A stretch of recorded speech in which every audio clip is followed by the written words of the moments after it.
ಅಭಿವೃದ್ಧಿಗೆ ಕಾರಣಕರ್ತರಾದವರು ಫಣಿ ಆಚಾರ್ಯರು. ಅವರು ಈ ಉಪನ್ಯಾಸವನ್ನು ನಡೆಸಿಕೊಡಬೇಕು ಅಂತ ಕೇಳುತ್ತೇನೆ.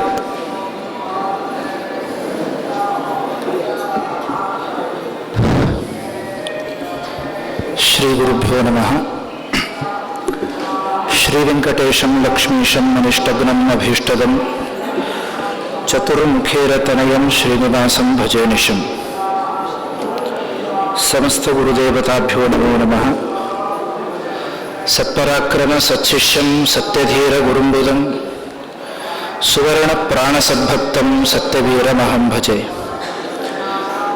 ಸತ್ಯಾಭಿಜ್ಞಕರಾಬ್ಜೋತ್ಥಾನ್ ಪಂಚಾಶದ್ವರ್ಷಪೂಜಕಾನ್ ಸತ್ಯಪ್ರಮೋದತೀರ್ಥಾರ್ಯಾನ್ ನೌಮಿ ನ್ಯಾಯಸುಧಾರತಾನ್. ಶ್ರೀ ಗುರುಭ್ಯೋ ನಮಃ.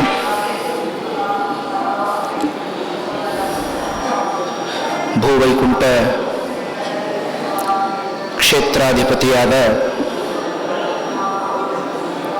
ಶ್ರೀನಿವಾಸ ದೇವರ ಅನಂತ ಭಗವದ್ರೂಪಗಳ ಸನ್ನಿಧಾನಕ್ಕೆ ಭಕ್ತಿಪೂರ್ವಕವಾದ ಪ್ರಣಾಮಗಳನ್ನು ಸಲ್ಲಿಸ್ತಾ, ಹಾಗೆಯೇ ಭಗವಂತನ ವಿಶಿಷ್ಟ ಸನ್ನಿಧಾನದಿಂದ ಕೂಡಿದ ಚಲಪ್ರತಿಮಾ ರೂಪದಲ್ಲಿ ವಿರಾಜಿಸಿರುವ ಎಲ್ಲ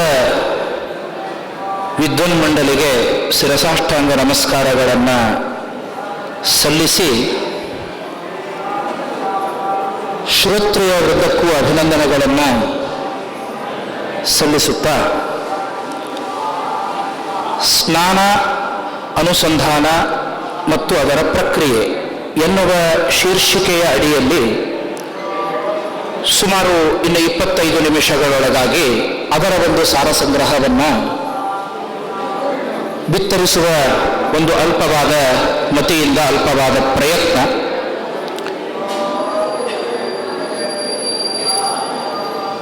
ಸ್ನಾನ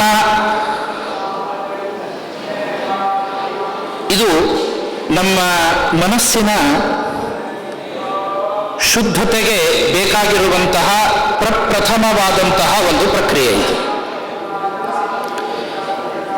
ಈ ಸಭೆಯಲ್ಲಿ ಇಷ್ಟು ಪ್ರಫುಲ್ಲವಾಗಿ ನಾವು ಕೂತಿದ್ದೇವೆ, ಮನೋನೈರ್ಮಲ್ಯವನ್ನು ಕಳ್ಕೊಂಡಿದ್ದೇವೆ, ಮನಸ್ಸು ಏಕಾಗ್ರತೆಯಿಂದ ಎಲ್ಲರ ಅನುವಾದಗಳನ್ನು ಗ್ರಹಣ ಮಾಡ್ತಾ ಇದೆ ಅಂದರೆ ಇದಕ್ಕೆ ಮೂಲಭೂತವಾಗಿ ಸೌಕರ್ಯವನ್ನು ಕೊಟ್ಟದ್ದು ಇವತ್ತಿನ ಏನು ಈ ಶೀರ್ಷಿಕೆ ಇದೆ, ಈ ಸ್ನಾನ ಎನ್ನುವಂತಹ ಒಂದು ಪ್ರಕ್ರಿಯೆ. ಇದನ್ನು ಮಾಡದೇನೆ ಹಾಗೆ ನಾವು ಬಂದು ಕೂತ್ರೆ ಪಾಪ ಇದೆ. ಒಂದು, ಇಷ್ಟು ಹೊತ್ತು ವಿಷಯಗಳನ್ನು ಗ್ರಹಣ ಮಾಡಲಿಕ್ಕೆ ಆಗುವುದಿಲ್ಲ. ಆ ನಿಟ್ಟಿನಲ್ಲಿ ಜನಸಾಮಾನ್ಯರು ನಡೆಸುವಂತಹ ಈ ಚಟುವಟಿಕೆಗಳಿಗೂ ಆಧ್ಯಾತ್ಮಿಕದ ಒಂದು ಚೌಕಟ್ಟನ್ನು ನಮಗೆ ಸಾಧನೆಗಳ ಕಡೆಗೆ ಕರೆದುಕೊಂಡು ಹೋಗಲಿಕ್ಕೆ ಬೇಕಾಗಿರುವಂತಹ ಒಂದು ವಿಶಿಷ್ಟವಾದ ಪ್ರಕ್ರಿಯೆ ಇದು ಸ್ನಾನ ಅನ್ನುವಂತಹ ಒಂದು ಪ್ರಕ್ರಿಯೆ. ಇದು ನಾವು ಅನೇಕ ತರಹದ ಚಟುವಟಿಕೆಗಳನ್ನು ನಡೆಸ್ತೇವೆ.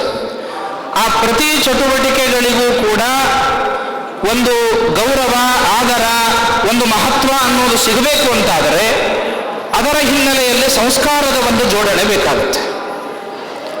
ಯಾವಾಗ ನಾವು ಮಾಡುವ ಕರ್ಮ ಸಂಸ್ಕಾರದ ಹಿನ್ನೆಲೆಯಲ್ಲಿ ಇರ್ತದೆ, ಆಗ ಆ ಕರ್ಮ ಸುಸಂಸ್ಕೃತವಾಗ್ತದೆ.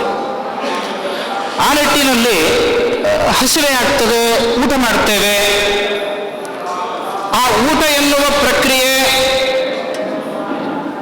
ಒಂದು ಸಂಸ್ಕಾರದಿಂದ ಕೂಡಿದಾಗ ಅದು ಸುಸಂಸ್ಕೃತವಾಗಬೇಕಾದರೆ ಅದಕ್ಕೆ ಒಂದು ಭೋಜನ ಯಜ್ಞ ಎನ್ನುವ ಒಂದು ಶೀರ್ಷಿಕೆಯನ್ನು ಕೊಡಬೇಕು ನಾವು.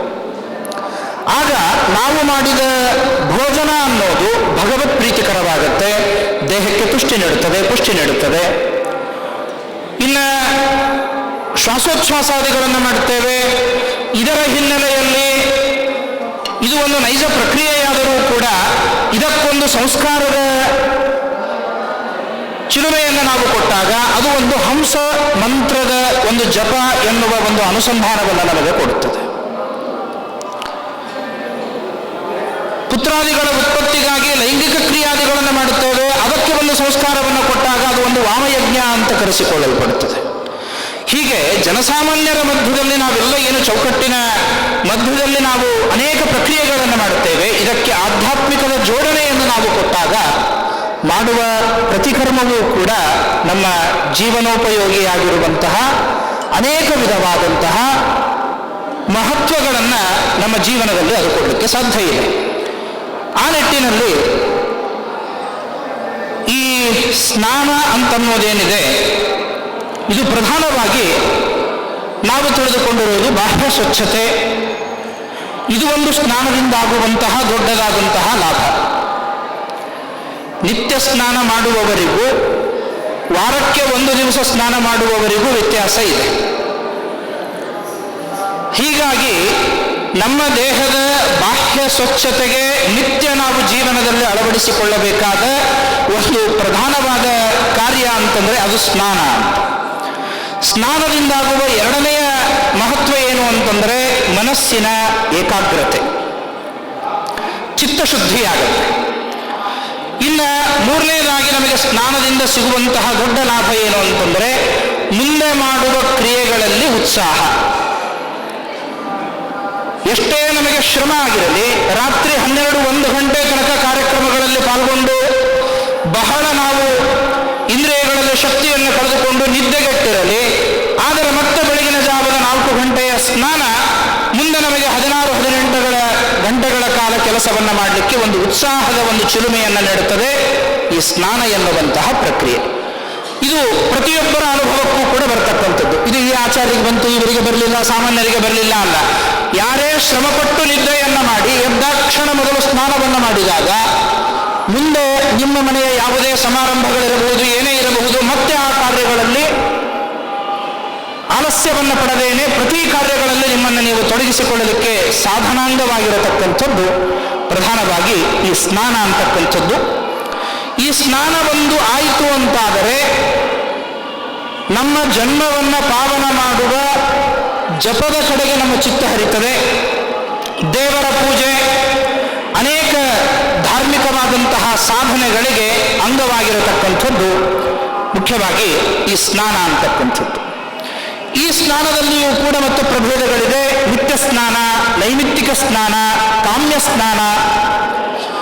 ನಿತ್ಯದಲ್ಲಿ ನಮ್ಮ ದೇಹದ ಶುದ್ಧಿಗಾಗಿ, ಮನಸ್ಸಿನ ನೈರ್ಮಲ್ಯಕ್ಕಾಗಿ ಮಾಡತಕ್ಕಂಥದ್ದು ನಿತ್ಯ ಸ್ನಾನವಾದರೆ, ಶ್ರಾದ್ದಾದಿ ದಿನಗಳಲ್ಲಿ, ಹಬ್ಬ ಹರಿದಿನಗಳಲ್ಲಿ ಮಾಡುವ ಅಭ್ಯಂಜನಾದಿಗಳು ಅಥವಾ ಇನ್ಯಾವುದೇ ಕ್ಷೇತ್ರಗಳಿಗೆ ಹೋದಾಗ ಮಾಡುವಂತಹ ಸ್ನಾನಗಳು ನೈಮಿತ್ತಿಕ ಸ್ನಾನಗಳು ಅಂತ ಹೇಳಿ ಕರೆಸಿಕೊಳ್ಳಲ್ಪಡುತ್ತದೆ.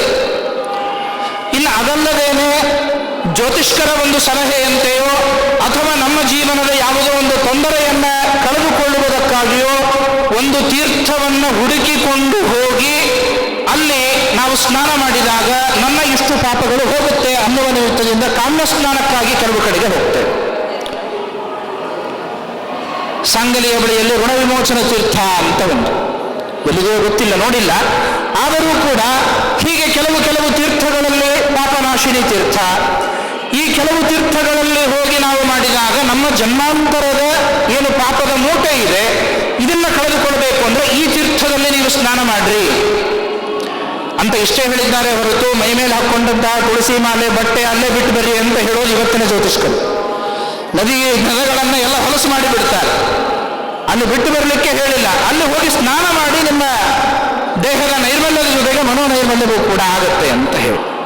ಹೀಗೆ ಆಧ್ಯಾತ್ಮಿಕ ಚಿಂತನೆಯ ಕಡೆಗೆ ಈ ಸ್ನಾನದ ಬಗ್ಗೆ ನಾವು ನೋಡ್ತಾ ಹೋದರೆ ಸ್ನಾನದಲ್ಲಿ ಪ್ರಧಾನವಾದ ಅಂಗಗಳು 5 ಅಂತ, ಪಂಚಾಂಗಗಳಿಂದ ಕೂಡಿರತಕ್ಕಂಥದ್ದು ಸ್ನಾನ ಅಂತ.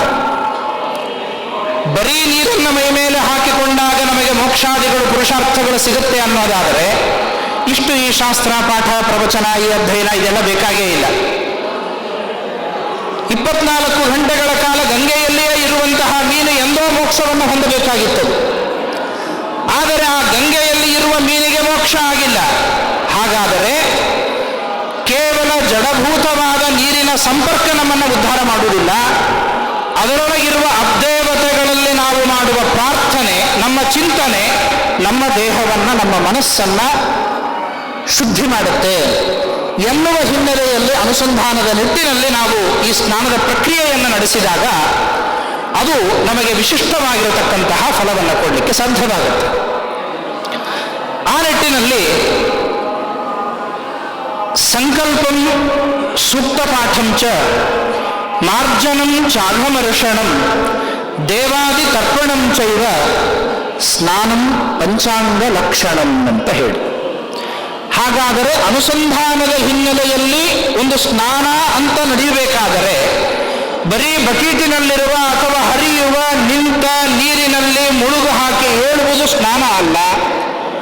ನೈಜವಾದ ಸ್ನಾನ ಅಂತಾದರೆ ಅದರಲ್ಲಿ ಇರಬೇಕಾದ ಮೊದಲನೆಯ ಅಂಶ ಸಂಕಲ್ಪ, ಎರಡನೆಯದಾಗಿ ಸೂಕ್ತ ಪಠನ, ಮೂರನೆಯದಾಗಿ ಮಾರ್ಜನ, ನಾಲ್ಕನೆಯದಾಗಿ ಅಘಮರ್ಷಣ ಸೂಕ್ತ, ಐದನೆಯದಾಗಿ ತದಭಿಮಾನಿ ದೇವತೆಗಳಿಗೆ ಸ್ನಾನಾಂಗವಾಗಿ ಕೊಡತಕ್ಕಂತಹ ದೇವಾದಿ ತರ್ಪಣಗಳು. ಇವಿಷ್ಟನ್ನೂ ನಾವು ಕ್ರೋಢೀಕರಣ ಮಾಡಿಕೊಂಡು ಸ್ನಾನ ಮಾಡಿದಾಗ ನಾವು ಮಾಡುವ ದೇವ ಪೂಜೆಯಲ್ಲಿ ಅರ್ಹತೆ ಅನ್ನೋದು ನಮಗೆ ಸಿಗ್ತದೆ. ಇದಲ್ಲದೇನೆ ಈ ಸ್ನಾನಗಳಲ್ಲಿ ಇನ್ನು ಅನೇಕ ವಿಧವಾದ ಸ್ನಾನಗಳನ್ನು ಹೇಳುತ್ತಾರೆ. ಅನುಸಂಧಾನ ಪೂರ್ವಕವಾಗಿ ಈ ಅಂಶಗಳನ್ನು ಅಳವಡಿಸಿಕೊಂಡು ಮಾಡುವ ಸ್ನಾನಕ್ಕೂ ಯೋಗ್ಯತೆಯನ್ನು ಕೊಡುವ ಮೊದಲನೆಯ ಸ್ನಾನ ಅಂತಂದರೆ ಅದು ಮಲಸ್ನಾನ ಅಂತ ಹೇಳಿ. ಹೀಗೆ ಸ್ನಾನಗಳ ಬಗ್ಗೆ ಹೇಳುವಾಗ ಮತ್ತೈದು ಸ್ನಾನಗಳನ್ನು ಹೇಳುತ್ತಾರೆ. ಮಲಸ್ನಾನ, ಮಂತ್ರಸ್ನಾನ, ಧ್ಯಾನ ಸ್ನಾನ, ವಾರುಣ ಸ್ನಾನ, ಜಲಸ್ನಾನ ಅಂತ ಹೇಳಿ. ಇದರಲ್ಲಿ ಮಲಸ್ನಾನ ಅಂತಂದರೆ ನೀರಿನಲ್ಲಿ ಮುಳುಗಿ ಗೋಮಯ ಗೋಮೂತ್ರಗಳನ್ನು ಲೇಪನ ಮಾಡಿಕೊಂಡು ಶುದ್ಧವಾದ ರೀತಿಯಲ್ಲಿ ಆದರೆ, ಇವತ್ತಿನ ಕಾಲದಲ್ಲಿ ಸಾಬೂನುಗಳು ಮತ್ತೊಂದು ಮುಗಿದೊಂದು ಪರ್ಫ್ಯೂಮು ಮತ್ತೊಂದೇನೋ ಶಾಂಪೂ ನದಿಗಳಲ್ಲಿ ಬಾವಿಗಳಲ್ಲಿ ಇದನ್ನು ಹಚ್ಚಿಕೊಂಡು ಮಾಡತಕ್ಕಂಥದ್ದಲ್ಲ. ಪವಿತ್ರವಾದಂತಹ ಜಲ, ಅದಕ್ಕೆ ಅನೇಕ ಮುಂದೆ ಪ್ರಮಾಣಗಳನ್ನು ಕೊಡ್ತಾರೆ. ಸ್ನಾನದ ಬಗ್ಗೆ ಇಲ್ಲಿ ನಾನು ಸಂಗ್ರಹ ಮಾಡಲ್ಪಟ್ಟದ್ದು ನೂರಾರು ಸ್ಮೃತಿಗಳಲ್ಲಿ ಹೇಳ್ತಾರೆ. ಆದರೆ ನಮ್ಮ ಬುದ್ಧಿಮಟ್ಟಕ್ಕೆ ಸಿಕ್ಕದ್ದು ಹಾರೀತ ಸ್ಮೃತಿ, ವಿಶ್ವಾಮಿತ್ರ ಸ್ಮೃತಿ, ಅಂಗೀರಸ ಸ್ಮೃತಿ, ಅತ್ರಿ ಸ್ಮೃತಿ, ಬೃಹತ್ಪರಾಶರ ಸ್ಮೃತಿ, ಬೃಹನ್ನಾರದೀಯ ಪುರಾಣ, ಪದ್ಮಪುರಾಣದ ಸೃಷ್ಟಿಖಂಡ, ಗಾರುಡ, ಸ್ಕಾಂದ, ಇವುಗಳಲ್ಲಿ ಸ್ನಾನದ ಬಗ್ಗೆ ಅನೇಕ ಚಿಂತನೆಗಳನ್ನು ಕೊಡ್ತಾರೆ. ಇನ್ನು ನಾವು ತಿಳಿದು ಮಾಡಬೇಕಾದ ವಿಷಯಗಳು ಸಾಕಷ್ಟು ಇದೆ. ಇದರಲ್ಲಿ ಅದರಲ್ಲೇ ಮಲಸ್ನಾನ ಅಂತ ಹೇಳಂತಂದರೆ ನಮ್ಮ ದೇಹಕ್ಕೆ ಅಂಟಿಕೊಂಡ ಬೆವರು, ಹೊಲಸು ಇವುಗಳನ್ನು ನವಛಿದ್ರ ಸಮನ್ವಿತವಾಗಿರತಕ್ಕಂತಹ ಈ ದೇಹದಲ್ಲಿ ಸೋರುವ ಏನೆಲ್ಲ ಹೊಲಸುಗಳಿವೆ ಇವುಗಳನ್ನು ತೊಳೆದು ಹಾಕ್ತಕ್ಕಂಥದ್ದೇ ಮೊದಲನೆಯದಾಗಿರ್ತಕ್ಕಂತಹ ಮಲಸ್ನಾನ ಅಂತ ಹೇಳಿ. ಇನ್ನು ಎರಡನೇದಾಗಿ ಹೇಳಿರ್ತಕ್ಕಂಥದ್ದು ಅಶಕ್ತರಿಗೆ ಮಂತ್ರಸ್ನಾನ ಅಂತ. ಅಂದರೆ ಅಶಕ್ತವರಿಗೆ ಸ್ನಾನ ಮಾಡಲಿಕ್ಕೆ ಆಗುವುದಿಲ್ಲ, ಏಳಲಿಕ್ಕೆ ಆಗುವುದಿಲ್ಲ, ಬೆಡ್ ರಿಟರ್ನ್ ಆಗಿರ್ತಾರೆ. ಅಂಥವರಿಗೆ ಒದ್ದೆ ಬಟ್ಟೆಯಿಂದ ಒರೆಸಿಕೊಳ್ಬೇಕು. ಆ ಒರೆಸಿಕೊಳ್ಳುವ ನೀರಿಗೂ ಕೂಡ ಗಾಯತ್ರಿ ಮಂತ್ರದಿಂದ ಅಭಿಮಂತ್ರಣವನ್ನು ಮಾಡಿ, ನಾರಾಯಣ ಅಷ್ಟಾಕ್ಷರ ಮಂತ್ರದಿಂದ ಅಭಿಮಂತ್ರಣವನ್ನು ಮಾಡಿ ಆ ಜಲದಲ್ಲಿ ಬಟ್ಟೆಯನ್ನು ಎದ್ದಿ ಅವರ ಮೈಕೈಗಳನ್ನು ಒರೆಸಿ ತಾನು ಆ ನೀರಿನಿಂದ ಮೈಯನ್ನು ಒರೆಸಿಕೊಳ್ಳುವಾಗ ಗಾಯತ್ರಿಯ ಅನುಸಂಧಾನ, ನಾರಾಯಣ ಅಷ್ಟಾಕ್ಷರ ಮಂತ್ರದ ಅನುಸಂಧಾನವನ್ನು ಮಾಡಿದರೆ ಒಂದು ಹಂತದಲ್ಲಿ ಅದು ಮಂತ್ರಸ್ನಾನ. ಇನ್ನು ಇದಕ್ಕೆ ಬೇಕಾದಷ್ಟು ವ್ಯಾಖ್ಯಾನಗಳಿದೆ. ಇರಲಿ, ಇಷ್ಟು ಸಾಮಾನ್ಯವಾಗಿ ವಿದ್ವಾಂಸರಿಗೆಲ್ಲ ವಿದಿತವಾಗಿರತಕ್ಕಂಥದ್ದು. ಜನಸಾಮಾನ್ಯರಿಗೆ ಇದಕ್ಕಿಂತಲೂ ಹೆಚ್ಚು ಹೇಳಿದರೆ ಮಾಡುವ ಸ್ನಾನವನ್ನು ಬಿಡುವ ಪ್ರಸಂಗ ಬರುತ್ತದೆ. ಅದಕ್ಕಾಗಿ ಇಷ್ಟನ್ನು ನಾವು ಮಾಡಿಕೊಂಡಾಗ ಇದು ಮಂತ್ರಸ್ನಾನ ಅಂತ ಕರೆಸಿಕೊಳ್ಳಲ್ಪಡುತ್ತದೆ. ಇನ್ನು ಅದಾದ ನಂತರದಲ್ಲಿ ಧ್ಯಾನ ಸ್ನಾನ ಅಂತ ಹೇಳಿ. ಈ ಧ್ಯಾನ ಸ್ನಾನದಲ್ಲಿ ಮಾಡಿಕೊಳ್ಳುವ ಪ್ರಕ್ರಿಯೆ ಏನು ಅಂತಾದರೆ, ತನ್ನ ತಲೆಯ ಮೇಲೆ ಶಂಖಚಕ್ರ ಗದಾಧಾರಿಯಾಗಿರತಕ್ಕಂತಹ ಸರ್ವಾಭರಣ ಭೂಷಿತನಾದಂತಹ ಭಗವಂತ ನನ್ನ ಶಿರಸ್ಸಿನ ಮೇಲೆ ಸನ್ನಿಹಿತನಾಗಿದ್ದಾನೆ. ಅವನ ಪಾದದ ರಜೋಧೂಳಿ ನನ್ನ ದೇಹವನ್ನು ಪ್ರವೇಶ ಮಾಡುತ್ತದೆ ಎನ್ನುವ ಚಿಂತನೆಯಲ್ಲಿ ದೇವರನ್ನ ಆರಾಧನೆ ಮಾಡುವುದೇ ಅದು ಧ್ಯಾನ ಸ್ನಾನ ಅಂತ ಕರೆಸಿಕೊಳ್ಳಲ್ಪಡುತ್ತದೆ. ಇನ್ನು ನಾಲ್ಕನೆಯದಾಗಿರತಕ್ಕಂತಹ ವಾರುಣ ಸ್ನಾನ ಅಂತ ಹೇಳಂತಂದರೆ ಅದಕ್ಕೊಂದು ಮಾತನ್ನು ಹೇಳುತ್ತಾರೆ, ಅವಗಾಹಂತು ವಾರುಣಂ ಅಂತ ಹೇಳಿ. ಹರಿಯುವ ಅಥವಾ ನಿಂತ ನೀರಿನಲ್ಲಿ ಸಂಪೂರ್ಣ ನಮ್ಮ ದೇಹವನ್ನು ಮುಳುಗಿಸಿ ಏಳುವಂತಹ ಸ್ನಾನ ಏನಿದೆ ಅವಗಾಹನ ಸ್ನಾನ, ಇದು ವಾರುಣ ಸ್ನಾನ ಎನ್ನುವ ಹೆಸರಿನಿಂದ ಕರೆಸಿಕೊಳ್ಳಲ್ಪಡತಕ್ಕಂಥದ್ದಾಗುತ್ತೆ. ಇನ್ನು ಐದನೆಯದಾಗಿ ಮಾಡತಕ್ಕಂಥದ್ದು, ನಾವು ತೀರ್ಥಕ್ಷೇತ್ರಾದಿಗಳಿಗೆ ಹೋದಾಗ ಅಥವಾ ನದಿ ತಟಾಕಗಳಿಗೆ ಹೋದಾಗ ಅಲ್ಲಿ ಮಾಡುವಂತಹ ಸಂಕಲ್ಪ, ಅಲ್ಲಿ ಇರುವಂತಹ ನದ್ಯಾಭಿಮಾನಿ ದೇವತೆಯ ಸ್ಮರಣೆ, ಅವರಿಗೆ ಕೊಡಬೇಕಾದಂತಹ ತರ್ಪಣಾದಿಗಳು ಇವೆಲ್ಲವೂ ಕೂಡ ಜಲಸ್ನಾನ ಅಂತ ಹೇಳಿ ಅಲ್ಲಿ ಮುಖ್ಯವಾಗಿ ಕರೆಸಿಕೊಳ್ಳಲ್ಪಡ್ತಕ್ಕಂಥದ್ದಾಗುತ್ತೆ. ಹೀಗೆ ಸ್ನಾನದ ಪ್ರಕ್ರಿಯೆಯಲ್ಲಿ ನಾವು ಪ್ರಧಾನವಾಗಿ ಚಿಂತನೆ ಮಾಡಬೇಕಾದ ಅಂಶಗಳು ಇವಿಷ್ಟು. ಇವುಗಳ ಮಧ್ಯದಲ್ಲಿ ಒಂದು ವೇಳೆ ನಾವು ಇದು ಏನನ್ನೂ ಮಾಡದೇನೆ ಬಕೆಟ್ನಲ್ಲಿ ಬಿಸಿನೀರು ಹಾಕ್ಕೊಂಡು ಸುಮ್ಮನೆ ದಬ ದಬ ದಬ ಸುರಿಕೊಂಡು ಬಂದರೆ ಏನಾಗುತ್ತೆ? ವಿನಾ ಮಂತ್ರೇಣ ಯತ್ಸ್ನಾನಂ ಸರ್ವಂ ತತ್ ನಿಷ್ಫಲಂ ಭವೇತ್. ಮಂತ್ರಗಳ ಜೋಡಣೆಯನ್ನ ಮಾಡದೆ, ಮಂತ್ರಾನುಸಂಧಾನವನ್ನು ಮಾಡದೇನೆ ಒಂದು ಬಕೆಟ್ ಅಲ್ಲ 10 ಬಕೆಟ್ ನೀರು 10 ಸೋಪುಗಳನ್ನು ನಾವು ಖರ್ಚು ಮಾಡಿದರೂ ಕೂಡ ಮುಂದೆ ಮಾಡುವ ಅವತ್ತಿನ ದಿನದ ನಿನ್ನ ಎಲ್ಲ ಕರ್ಮಗಳು ಕೂಡ ವ್ಯರ್ಥ ಪ್ರಯಾಸ. 10 ಲಕ್ಷ ರೂಪಾಯಿ ಕೊಟ್ಟು ಮಗಳ ಮದುವೆ ಮಾಡಿರಬಹುದು, ಸಾವಿರಾರು ಜನರಿಗೆ ಅನ್ನದಾನ ಮಾಡಿರಬಹುದು, ಏನೇ ಕಾರ್ಯಗಳನ್ನು ನೀನು ಮಾಡು, ಆ ಮದುವೆಯ ದಿವಸ ನೀನು ಅನುಸಂಧಾನ ಪೂರ್ವಕವಾಗಿ ಸ್ನಾನ ಮಾಡದೇನೆ ಪುರೋಹಿತರು ಕರೀತಾ ಇದ್ದಾರೆ ಅಂತ ಹೇಳಿ ಬಡಬಡನೆ ಹೋಗಿ ಸ್ನಾನ ಮಾಡಿಕೊಂಡು ನೀರು ಮೈಮೇಲೆ ಹಾಕ್ಕೊಂಡು ಬಂದು ಪುಣ್ಯಾಹ ವಾಚನಕ್ಕೆ ಕೂತಿ ಅಂತಂದ್ರೆ ಪುಣ್ಯಾಹ ವಾಚನದಿಂದ ಹಿಡ್ಕೊಂಡು ಮುಂದೆ ಲಾಜಾಪರ್ಯಂತರವಾಗಿ ನಾಂದಿ ವಿಸರ್ಜನೆಯವರೆಗೆ ಏನೆಲ್ಲ ಮಾಡಿದೆಯೋ ಎಲ್ಲವೂ ನಿಷ್ಫಲ ಅಂತ ಹೇಳಿ. ಯಾಕೆ ಈ ಮಾತು ಹೇಳ್ತಾ ಇದ್ದೇನೆ ಅಂತಂದ್ರೆ, ಇವತ್ತಿನ ದಿನಗಳಲ್ಲಿ ನಮ್ಮ ಮಕ್ಕಳ ಸೌಭಾಗ್ಯಕ್ಕಾಗಿ ನಾವು 10 ಲಕ್ಷ ವೆಚ್ಚ ಮಾಡ್ತೇವೆ, ಖರ್ಚು ಮಾಡ್ತೇವೆ. ಆ ಖರ್ಚಿನ ಹಿನ್ನೆಲೆಯಲ್ಲಿ ಅನುಸಂಧಾನ ಇಲ್ಲದೆ ನಾನು ಎಲ್ಲರಿಗಿಂತಲೂ ಭಾರಿ ಮಾಡಿದೆ ಎನ್ನುವ ಪ್ರಶಂಸೆಗೆ ಒಳಪಡಬೇಕು ಅಂತ ಹೋಗ್ತೇವೆ. ಆದರೆ ಮೂಲಭೂತವಾದ ಪುಣ್ಯ ಕೊಡುವ ಕರ್ಮಗಳು ಅಲ್ಪ ಇರ್ತದೆ. ಸಣ್ಣದಾಗಿ ತಿಳಿದು ಮಾಡಿದಾಗ ಅನಂತ ಪುಣ್ಯ ಕೊಡಲಿಕ್ಕೆ ಸಾಧ್ಯ ಇರ್ತದೆ. ಅವುಗಳ ಕಡೆಗೆ ಇವತ್ತು ನಮ್ಮ ಸಮಾಜ ಗಮನ ಹರಿಸ್ತಾ ಇಲ್ಲ ಅನ್ನುವ ನಿಟ್ಟಿನಲ್ಲಿ ವಿನಾಮಂತ್ರೇಣ ಯತ್ಸ್ನಾನಂ ಸರ್ವಂ ತತ್ ನಿಷ್ಫಲಂ ಭವೇತ್. ಅದಕ್ಕೆ ಅದು ನಿಷ್ಫಲವಾಗಬಾರದು ಅಂತ ಹೇಳಿ ಆದರೆ ಅದಕ್ಕಾಗಿ ನಾವು ತಿಳಿದು ಸ್ನಾನವನ್ನು ಮಾಡಬೇಕು. ಈ ಸ್ನಾನದ ವಿಚಾರಕವಾಗಿ ಶ್ರೀಮದಾಚಾರ್ಯರು ತನ್ನ ಗ್ರಂಥಗಳಲ್ಲಿ ಆಯ್ಕೆ ಮಾಡಿಕೊಂಡ ಶ್ಲೋಕಗಳು 3. ಉದ್ಧೃತೇತಿ ಮೃದಾಲಿಪ್ಯ ದ್ವಿಷಡಶ್ಚ ಷಡಕ್ಷರೈ. ಸಮಯದ ಅಭಾವದಿಂದ ಅದು ಹೇಳುವುದಿಲ್ಲ, ಪ್ರಾಯ ಸ್ಮರಣೆಗೆ ಬಂದಿರುತ್ತದೆ. ಸಾಮಾನ್ಯರಿಗೆ ಸದಾಚಾರ ಸ್ಮೃತಿಯಲ್ಲಿ ಬರುವಂತಹ ಪ್ರತಿನಿತ್ಯದ ಪ್ರಕ್ರಿಯೆಗಳನ್ನು ಶ್ರೀಮದಾಚಾರ್ಯರು ನಮಗೆ ಅನೇಕ ಸ್ಮೃತಿಗಳ ಹಿನ್ನೆಲೆಯಲ್ಲಿ ಸಂಗ್ರಹಾತ್ಮಕವಾಗಿ ಕೊಡುವಾಗ ಸ್ನಾನಕ್ಕಾಗಿಯೇ 3 ಶ್ಲೋಕಗಳನ್ನು ಮೀಸಲಾಗಿ ಇಡ್ತಾರೆ. ಆ 3 ಶ್ಲೋಕಗಳ ಹಿನ್ನೆಲೆಯಲ್ಲಿ ಶ್ರೀಮದಾಚಾರ್ಯರ ದೃಷ್ಟಿಕೋನ ಎಷ್ಟು ವಿಶಾಲ ಅಂತ ಹೇಳಿ. ಸಂಕ್ಷೇಪ ವಿಸ್ತರಾಭ್ಯಾಂ ಪ್ರವದಂತಿ ಮನೀಷಿಣಃ ಅಂತನ್ನೋದಕ್ಕೆ ನಾವು ಒಂದು ಸದಾಚಾರ ಸ್ಮೃತಿಯನ್ನು ನೋಡಿದಾಗ ಆಚಾರ್ಯರ ದೃಷ್ಟಿಕೋನ ಎಷ್ಟು ಸೂಕ್ಷ್ಮವಾಗಿದೆ ಅಂತನ್ನೋದು ಗೊತ್ತಾಗುತ್ತೆ. ಇವತ್ತು ನಾವು ಒಂದು ಸ್ನಾನ, ಒಂದು ಸಂಧ್ಯಾವಂದನ, ಒಂದು ಆಚಮನ ಇವುಗಳ ಬಗ್ಗೆ ನಾವು ನೋಡ್ತಾ ಹೋದರೆ ಏನು ಸಾವಿರಾರು ಸ್ಮೃತಿ ಗ್ರಂಥಗಳು ನಮಗೆ ಅನೇಕ ಪ್ರಮಾಣಗಳನ್ನು ಕೊಡುತ್ತದೆ. ಆ ಎಲ್ಲ ಪ್ರಮಾಣಗಳನ್ನು ಶ್ರೀಮದಾಚಾರ್ಯರು ಒಂದು ಶಬ್ದಗಳಲ್ಲಿ, ಅರ್ಧ ಪಾದಗಳಲ್ಲಿ, ಕಾಲು ಪಾದಗಳಲ್ಲಿ ಸಂಗ್ರಹಾತ್ಮಕವಾಗಿ ಶ್ರೀಮದಾಚಾರ್ಯರು ಹೇಳ್ತಾರೆ ಅಂತಂದರೆ ಮಧ್ವ ಸಮುದಾಯಕ್ಕೆ ಆಚಾರ್ಯರು ಮಾಡಿರತಕ್ಕಂತಹ ಉಪಕಾರ ಅತಿ ಮಹತ್ತರವಾದಂತಹ ಒಂದು ಉಪಕಾರ. ಆ ನಿಮಿತ್ತಕವಾಗಿ ಸರಿ, ಈ ಜಲಸ್ನಾನವನ್ನು ನಾವು ಮಾಡಲಿಕ್ಕೆ ಹೋಗುವಾಗ ಏನೆಲ್ಲ ತೆಗೆದುಕೊಂಡು ಹೋಗಬೇಕು? ಸ್ನಾನಾರ್ಥಂ ಮೃದಮಾನೀಯ ಶುದ್ಧಾಕ್ಷತ ಜಲೈಸ್ಸಹ ಸುಮನಾಶ್ಚ ತಥೋ ಗಚ್ಚೇನ್ ನದೀಂ ಶುದ್ಧ ಜಲಾದಿಕಾಂ. ಶುದ್ಧವಾದಂತಹ ನದಿಯ ಸ್ಥಳಕ್ಕೆ ನಾವು ಹೋಗಬೇಕಾದಾಗ ಸ್ನಾನಾರ್ಥವಾಗಿ ಮೃದಮಾನೀಯ ಶ್ರೇಷ್ಠವಾದ ಮೃತ್ತಿಕೆ. ಯಾಕೆ ಈ ಸ್ನಾನ ಅನ್ನುವ ಶಬ್ದ ನಿಷ್ಪತ್ತಿಯಾಗೋದೇ ಸ್ನಾ ಶೌಚೆ ಎನ್ನುವ ಧಾತುವಿನಿಂದ. ಶುಚಿ ಅಂತನ್ನೋದು ಆಂತರಿಕ ಶೌಚ, ಬಾಹ್ಯ ಶೌಚ ಅಂತ ಹೇಳಿ 2 ವಿಧಾನವಾಗಿ ಆಚಾರ್ಯರು ಇದರ ವಿಭಾಗವನ್ನು ಮಾಡುತ್ತಾರೆ. ಹೊರಗಿನ ಕೊಳೆಯನ್ನು ತೆಗೆಯೋದು, ಒಳಗಿನ ಕೊಳೆಯನ್ನು ತೆಗೆಯೋದು, ಇದು ಎರಡನ್ನೂ ಕೂಡ ಮಾಡುವುದು ಈ ಸ್ನಾನ ಎನ್ನುವಂತಹ ಪ್ರಕ್ರಿಯೆ. ಆ ನಿಟ್ಟಿನಲ್ಲಿ ಶುದ್ಧವಾದ ರೀತಿಯಲ್ಲಿ ಅದಕ್ಕೆ ವನ ಪರ್ವದಲ್ಲಿ ಕೊನೆ ಭಾಗದಲ್ಲಿ ಯಕ್ಷ ಪ್ರಶ್ನೆ ಅಂತ ಬರ್ತದೆ. ಅಲ್ಲಿ ಯಮದೇವರು ಧರ್ಮರಾಜನನ್ನ ಕುರಿತು ಪ್ರಶ್ನೆಯನ್ನ ಮಾಡಬೇಕಾದರೆ ಸ್ನಾನಂ ಕಿಂಪರಂ ಪ್ರೋಕ್ತಂ, ಶ್ರೇಷ್ಠ ಸ್ನಾನ ಯಾವುದು ಅಂತ ಹೇಳಿ ಯಮದೇವರು ಪ್ರಶ್ನೆ ಮಾಡಿದಾಗ ಧರ್ಮರಾಜ ಸಣ್ಣ ಮಾತಿನಲ್ಲಿ ಚೊಕ್ಕದಾದ ಉತ್ತರವನ್ನು ಕೊಡ್ತಾನೆ. ಮನೋ ಮಲತ್ಯಾಗ ಸ್ನಾನಂ ಅಂತ ಹೇಳಿ, ನಮ್ಮ ಮನಸ್ಸಿನ ಕೊಳೆಯನ್ನು ಕಳೆದುಕೊಳ್ಳುವುದೇ ಸ್ನಾನ ಅಂತ ಧರ್ಮರಾಜನ ಉತ್ತರ. ಹಾಗಾದರೆ ಈ ಸ್ನಾನಕ್ಕಾಗಿ ನಾವು ಹೋಗಬೇಕಾದಾಗ ಬಾಹ್ಯ ಶೌಚ, ಆಂತರಿಕ ಶೌಚಕ್ಕಾಗಿ ನಾವು ಬಳಸಿಕೊಳ್ಳಬೇಕಾದದ್ದು ಶುದ್ಧವಾದ ಅಕ್ಷತ, ಎಳ್ಳು, ಮೃತ, ಗೋಮಯ ಇವುಗಳನ್ನು ತೆಗೆದುಕೊಂಡು ನದಿ ತೀರಗಳಿಗೆ ಅಲ್ಲಿ ಹೋಗಬೇಕು ಅಂತ ಹೇಳ್ತಾರೆ. ಅಲ್ಲಿ ಹೋದಾದ ನಂತರದಲ್ಲಿ ಪಂಚಾಂಗಗಳನ್ನು ನಾ ಹೇಳಿದೆ.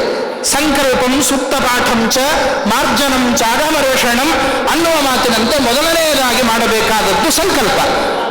ಸಂಕಲ್ಪ ಬಹಳ ಮಹತ್ವಪೂರ್ಣವಾದದ್ದು. ಸಂಕಲ್ಪ ಇಲ್ಲದೆ ಹೋದರೆ ನಾವು ಮಾಡುವ ಕರ್ಮಗಳಲ್ಲಿ ವ್ಯತ್ಯಯ ಉಂಟಾಗುತ್ತಂತೆ.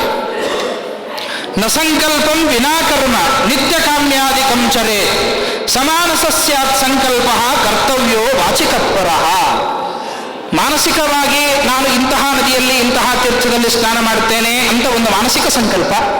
ಇದಕ್ಕಿಂತಲೂ ಉತ್ತಮ ಯಾವುದಪ್ಪ ಅಂತ ಹೇಳಂತಂದ್ರೆ ಅವತ್ತಿನ ದೇಶ ಕಾಲ ತಿಥಿ ವಾರ ನಕ್ಷತ್ರ ಯೋಗಕರಣಗಳನ್ನು ಗಟ್ಟಿಯಾಗಿ ಉಚ್ಚಾರಣೆ ಮಾಡಿ.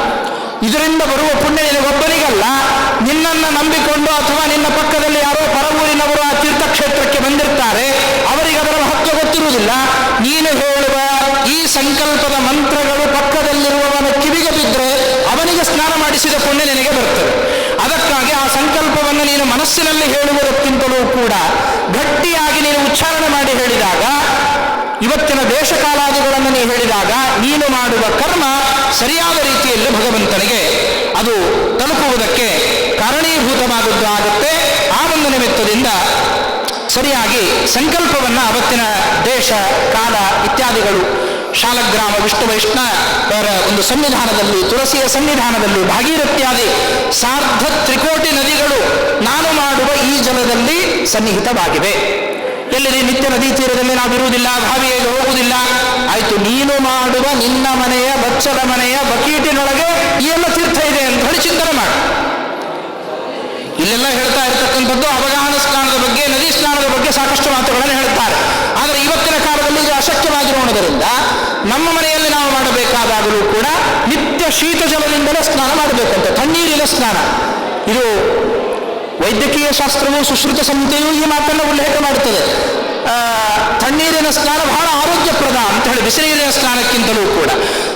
ಅದಕ್ಕಾಗಿ ಒಂದು ಅನುಸಂಧಾನ, ಇಲ್ಲವೇ ನಮಗೆ ದೇಹಕ್ಕೆ ತಾಕುವುದಿಲ್ಲ, ನಡೆಯುವುದಿಲ್ಲ ಅಂತ ಹೇಳಿ ಅಂತಾದರೆ ಮೊದಲು ಸ್ವಲ್ಪ ತಣ್ಣೀರನ್ನು ಹಾಕಿ, ಅನಂತರದಲ್ಲಿ ಬಿಸಿನೀರನ್ನು ಹಾಕಿ, ಅದರ ಮೇಲೆ ತಣ್ಣೀರನ್ನು ಹಾಕಿದಾಗ ಒಂದು ಅನುಸಂಧಾನ, ಅದು ತಣ್ಣೀರೇ ಅಂತನ್ನುವ ಅನುಸಂಧಾನದಿಂದ ಮನೆಯಲ್ಲೇ ಮಾಡುವವರಿಗೆ ಇದನ್ನು ತಾವು ಈ ಅನುಸಂಧಾನವನ್ನು ಮಾಡಿಕೊಂಡು ವಿಶೇಷವಾಗಿ ಅವತ್ತಿನ ದೇಶಕ್ಕಿತ್ಯಾದಿಗಳನ್ನು ಎಲ್ಲವನ್ನೂ ಕೂಡ ನಿರೂಪಣೆಯನ್ನು ಮಾಡಿ ಈ ಜಲದಲ್ಲಿ ಸಾರ್ಧ ತ್ರಿಕೋಟಿ ನದ್ಯಾಭಿಮಾನಿ ದೇವತೆಗಳ ಸನ್ನಿಧಾನ ಇದೆ ಅಂತ ಹೇಳಿ ರೀತಿಯಾಗಿ ಚಿಂತನೆಯನ್ನು ಅಲ್ಲಿ ಮುಖ್ಯವಾಗಿ ಮಾಡಬೇಕು. ಇನ್ನು ಅದಾದ ನಂತರದಲ್ಲಿ ಸರಿಯಪ್ಪ, ಪ್ರಸಿದ್ಧವಾದ ನದಿಗಳಿಗೆ ಹೋಗ್ತೇವೆ, ಕೃಷ್ಣಾ ನದಿಗೆ ಹೋಗ್ತೇವೆ, ಜನಾರ್ದನನ ಸನ್ನಿಧಾನ, ಗೋದಾವರಿಗೆ ಹೋಗ್ತೇವೆ, ವೀರನಾರಾಯಣನ ಸನ್ನಿಧಾನ, ಹೋಗ್ತೇವೆ ರಂಗನಾಥನ ಸನ್ನಿಧಾನ, ತುಂಗಭದ್ರೆಗೆ ಹೋಗ್ತೇವೆ ವರಾಹನ ಸನ್ನಿಧಾನ. ಪ್ರಧಾನ ನದಿಗಳಲ್ಲಿ ಇದು ಗೊತ್ತಾಗುತ್ತೆ. ಇನ್ಯಾವುದು ಹೋಗಿದ್ದು ಇದೇ ತಿರುಪತಿಯಲ್ಲಿಯೇ ಪುರಾಣಗಳಲ್ಲಿ ಹೇಳುವಂತೆ 60 ಕೋಟಿ ತೀರ್ಥಗಳಿದೆ. ಅದರಲ್ಲಿ ಪ್ರಧಾನ 60 ಲಕ್ಷ, ಅದರಲ್ಲಿ ಪ್ರಧಾನ 60,000, ಅದರಲ್ಲಿ ಮತ್ತೆ 36,000, 12,000, 360, 108, 6 ಇಲ್ಲಿ ತನಕ ವೇದವ್ಯಾಸದೇವರು ಪುರಾಣಾಂತರಗಳಲ್ಲಿ ತೆಗೆದುಕೊಂಡು ಬರ್ತಾರೆ. ಹೀಗಿದ್ದಾಗ ಇದ್ದ ಒಂದು ತೀರ್ಥದ ಹೆಸರೇ ನಮಗೆ ಗೊತ್ತಿಲ್ಲ. ಎಷ್ಟೋ ಜನರಿಗೆ ತಿರುಚಾನೂರಿಗೆ ಹೋಗಿದ್ದೆ ಅನ್ನೋದು ಗೊತ್ತಿಲ್ಲ, ಎದುರಿಗಿರುವ ಸರೋವರದ ಹೆಸರು ಯಾವುದು ಗೊತ್ತಿಲ್ಲ. ಇದನ್ನು ಇವತ್ತು ತಂದೆ ತಾಯಿಗಳು ತೀರ್ಥಯಾತ್ರೆಗಳನ್ನು ದರ್ಶನ ಮಾಡಿಸಬೇಕಾದರೆ ನಮ್ಮ ಯುವ ಪೀಳಿಗೆಗೆ, ನಮ್ಮ ಮಕ್ಕಳಿಗೆ ಆ ತೀರ್ಥದ ಕಥೆಯನ್ನು ಹೇಳಬೇಕಾದದ್ದು ನಮ್ಮ ನಿಮ್ಮೆಲ್ಲರ ಜವಾಬ್ದಾರಿ ಇದೆ. ಇಲ್ಲ ಅಂದರೆ ಈ ತಿರುಪತಿಯು ಒಂದು ಪಿಕ್ನಿಕ್ ಸ್ಪಾಟ್ ಆಗಿ ಏನೋ ಹೋಗಿದ್ವಿ 3 ದಿವಸ ವೀಕೆಂಡು ಚೆನ್ನಾಗಿತ್ತು ಅಂತ ಹೇಳಿ ಆಗುವ ಪ್ರಸಂಗ ಇವತ್ತು ನಮ್ಮ ಯುವ ಪೀಳಿಗೆಯಲ್ಲಿ, ನಮ್ಮ ಮಕ್ಕಳಲ್ಲಿ ನಾವು ಕಾಣ್ತೇವೆ. ಇದು ಆಗಬಾರ್ದು ಅಂತಾದರೆ ನಾವು ಹೋಗುವ ತೀರ್ಥಾಟನೆಗೆ ಅಲ್ಲಿಯ ಪರಿಚಯ ತಂದೆ ತಾಯಿಗಳು ತಾವು ಹೊಂದಿ ಅದನ್ನು ಮಕ್ಕಳಿಗೆ ತಿಳಿಸಬೇಕಾದ ಒಂದು ದೊಡ್ಡ ಜವಾಬ್ದಾರಿ ಇವತ್ತು ನಮ್ಮ ಸಮುದಾಯದ ಮೇಲೆ ಇದೆ, ತಂದೆ ತಾಯಿಗಳ ಮೇಲೆ ಇದೆ. ಆ ನಿಟ್ಟಿನಲ್ಲಿ ನಮಗೆ ಅಲ್ಲಿಯ ತೀರ್ಥದ ಹೆಸರು ಗೊತ್ತಿಲ್ಲ. ಹಾಗಾದರೆ ಏನು ಹೇಳಬೇಕು? ಅದಕ್ಕೂ ನಮಗೆ ಸ್ಮೃತಿ ಗ್ರಂಥಗಳು ಹೇಳುತ್ತದೆ ಸಮಾಧಾನವನ್ನ. ಯದಾನಾ ಜ್ಞಾಯತೆ ನಾಮ ತಸ್ಯ ತೀರ್ಥಸ್ಯ ಭೋದ್ವಿಜಾಃ ತತ್ರೇತ್ಯುಚ್ಚಾರಣಂ ಕಾರ್ಯಂ ವಿಷ್ಣು ತೀರ್ಥಮಿದಂ ಸದಾ. ಯಾವ ತೀರ್ಥದ ಹೆಸರು ನಿನಗೆ ಗೊತ್ತಿಲ್ಲ ಅಲ್ಲಿ ವಿಷ್ಣು ತೀರ್ಥ ಅಂತ ಹೇಳಿ ಮಾಡಿ. ನಾನು ಮಾಡುವ ಸ್ನಾನ ವಿಷ್ಣು ತೀರ್ಥದಲ್ಲಿ ಸ್ನಾನ ಮಾಡ್ತಾ ಇದ್ದೇನೆ ಅಂತ ಹೇಳಿ. ಇನ್ನೊಂದು ಅನುಸಂಧಾನವನ್ನು ನಾವು ಮಾಡಬೇಕಾದದ್ದು ಯಾವುದಪ್ಪ ಅಂತಂದರೆ, ನಾನು ಮಾಡುವ ಈ ವಿಷ್ಣು ತೀರ್ಥದಲ್ಲಿಯೋ ಕಾವೇರಿಯಲ್ಲಿಯೋ ಗಂಗೆಯಲ್ಲಿಯೋ ಪ್ರಧಾನವಾಗಿ ಜಲದಲ್ಲಿ ಭಗವಂತನ ತೇಜೋಮಯ ಎನ್ನುವ ಮೂರ್ತಿ ಇದೆ ಅಂತ ಹೇಳಿ. ಇನ್ನು ಅದಾದ ನಂತರದಲ್ಲಿ ದ್ರವಾತ್ಮಕರಾಗಿರತಕ್ಕಂತಹ ಮುಖ್ಯ ಪ್ರಾಣದೇವರು, ಅವರಲ್ಲಿ ವಿಷ್ಣು ಸನ್ನಿಹಿತನಾಗಿದ್ದಾನೆ. ಜಲೇ ತೇಜೋಮಯೀ ಮೂರ್ತಿ ತಸ್ಯಾಂ ಪ್ರಾಣಂ ದ್ರವಾತ್ಮಕಂ ದ್ರವರೂಪಂ ತತ್ರ ವಿಷ್ಣುಂ ಧ್ಯಾಯೇ ಗಂಗಾದಿ ತೀರ್ಥಕ್ಕೆ. ಗಂಗಾದಿ ಎಲ್ಲ ತೀರ್ಥಗಳಲ್ಲಿಯೂ ಕೂಡ ನಾವು ಮಾಡಬೇಕಾದ ಅನುಸಂಧಾನ ಅಲ್ಲಿ ತೇಜೋಮಯನಾದ ಭಗವಂತನ ರೂಪ, ದ್ರವಾತ್ಮಕರಾದಂತಹ ಮುಖ್ಯ ಪ್ರಾಣದೇವರು, ತದಂತರಹಿತನಾಗಿರತಕ್ಕಂತಹ ವಿಷ್ಣುವಿನ ಸನ್ನಿಧಾನದಲ್ಲಿ ನನ್ನ ದೇಹವನ್ನು ನಾನು ಮುಳುಗಿಸ್ತಾ ಇದ್ದೇನೆ. ಇದರಲ್ಲಿ ಬಿಂಬರೂಪಿಯಾಗಿರತಕ್ಕಂತಹ ಪರಮಾತ್ಮ ಹೃತ್ಕರ್ಣಿಕಾ ಮಧ್ಯದಲ್ಲಿ ಸನ್ನಿಹಿತನಾಗಿದ್ದಾನೆ.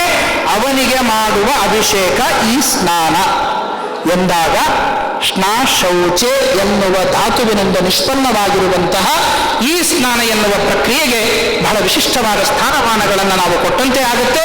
ಆ ನೀರಿನಲ್ಲಿ ಇಳಿಯಬೇಕಾದಾಗ ಬೃಹನ್ನಾರದೀಯ ಪುರಾಣ 4 ಅನುಸಂಧಾನಗಳನ್ನು ಹೇಳುತ್ತದೆ. ಶಿಶೃಕ್ಷೋ ನಿಖಿಲಂ ವಿಶ್ವಂ ಮುಹುಶುಕ್ರಂ ಪ್ರಜಾಪತೆ ಮಾತರ ಸರ್ವಭೂತಾನ ಆಪೋ ದೇವ್ಯ ಪುನಂತುವಾಂ. ಆ ಅಬ್ದೇವತೆಗಳಲ್ಲಿ ನಾವು ಮಾಡಬೇಕಾದ ಪ್ರಾರ್ಥನೆ ಅಂತಂದ್ರೆ, ಜಗತ್ತನ್ನು ನಿರ್ಮಾಣ ಮಾಡುವಂತಹ ಪ್ರಜಾಪತಿಯ ರೇತಸ್ಸಿನಂತೆ ಇರುವ ಸಕಲ ಭೂತಗಣಗಳಿಗೆ ಮಾತೃಸ್ಥಾನದಲ್ಲಿರುವ ಹೇ ಅಬ್ದೇವತೆಗಳೇ ಮಾಂ ಪುನಂತು, ನನ್ನನ್ನು ಪುನೀತರನ್ನಾಗಿ ಮಾಡ್ರಿ ಎನ್ನುವ ಮೊದಲನೆಯ ಅನುಸಂಧಾನದ ಪ್ರಾರ್ಥನೆ.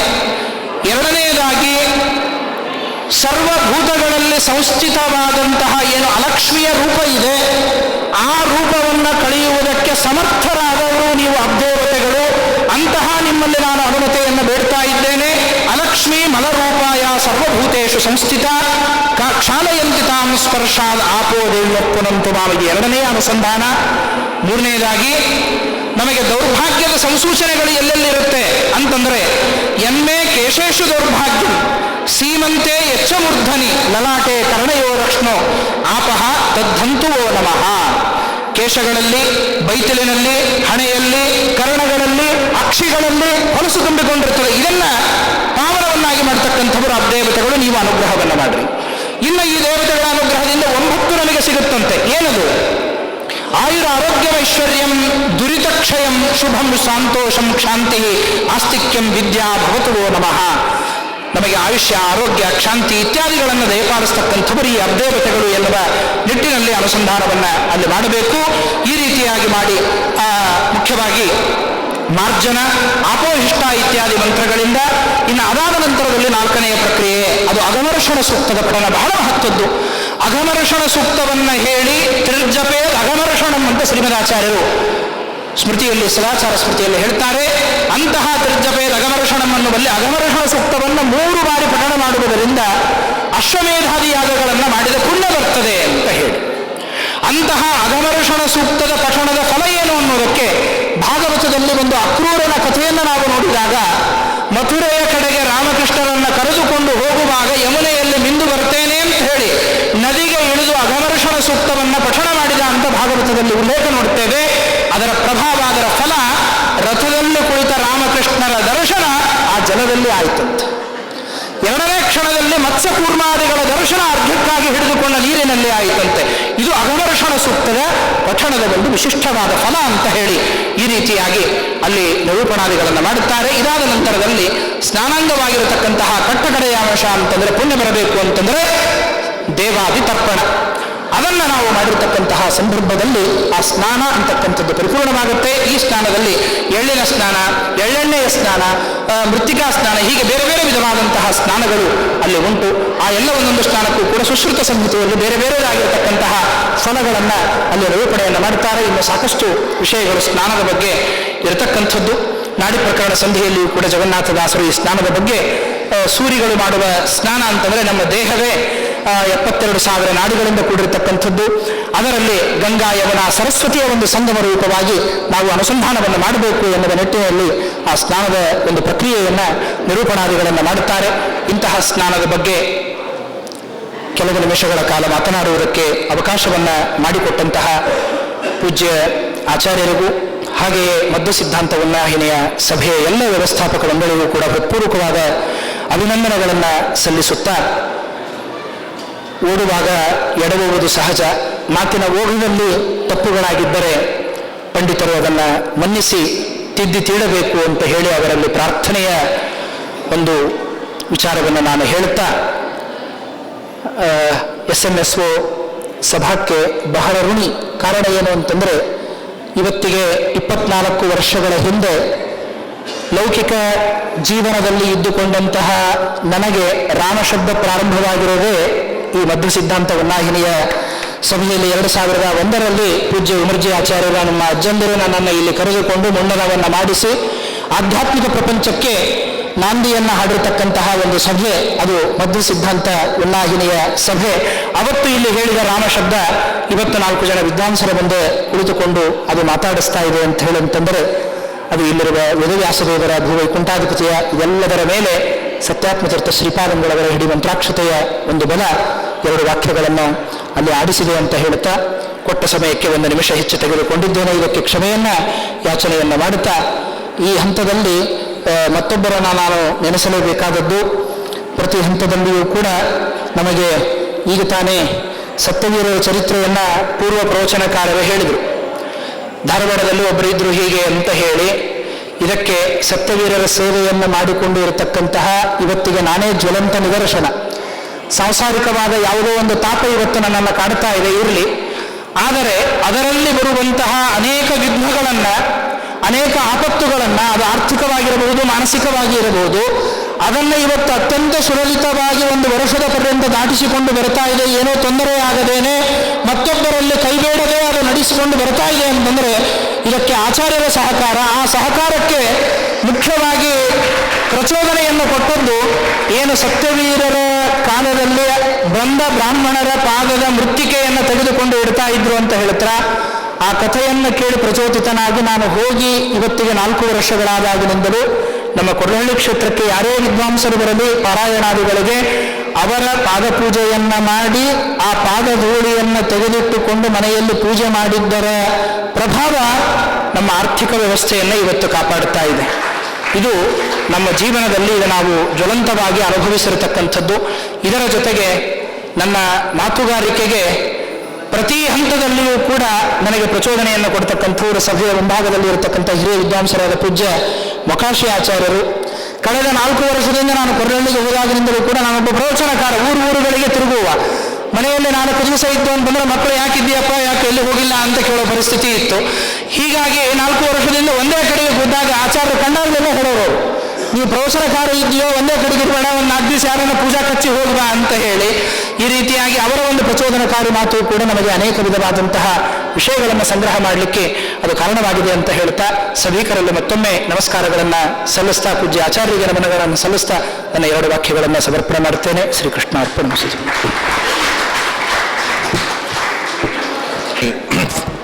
ಆಚಾರ್ಯರು ಇಷ್ಟೊತ್ತಿನವರೆಗೂ ಸ್ನಾನದ ಬಗ್ಗೆ ತುಂಬ ಸುಂದರವಾದ ವಿವರಣೆಯನ್ನು ಕೊಟ್ಟಿದ್ದಾರೆ. ಅವರಿಗೆ ಸಭೆಯ ಪರವಾಗಿ ಅನಂತನ್ನವರು ಗೌರವವನ್ನು ಸಲ್ಲಿಸಬೇಕು ಅಂತ ಕೇಳ್ತೇನೆ. ಮುಂದಿನ ಉಪನ್ಯಾಸ ಜಯಲಕ್ಷ್ಮಿ ಚಿತ್ತೂರ್ ನಿರ್ಮಲಾಬಾಯಿ ಇವರ ಸ್ಮಾರಕವಾಗಿ ನಡೆಯುವಂತಹ ಒಂದು ಉಪನ್ಯಾಸ. ಅದರ ಉಪನ್ಯಾಸವನ್ನು ನಮ್ಮ ಡಾಕ್ಟರ್ ಅಮಿತ ವಿಕ್ರಮ ಅವರು ನಡೆಸಿಕೊಡ್ತಾರೆ. ದೇವರ ಮಹಿಮೆ, ತತ್ವಜ್ಞಾನ ಇವುಗಳನ್ನು ಒಳಗೊಂಡು ಅವರು 20 ನಿಮಿಷಗಳ ಕಾಲ ಉಪನ್ಯಾಸವನ್ನು ನಡೆಸ್ತಾರೆ. ಅದಾದ ಮೇಲೆ ವಿದ್ಯಾರ್ಥಿಗಳು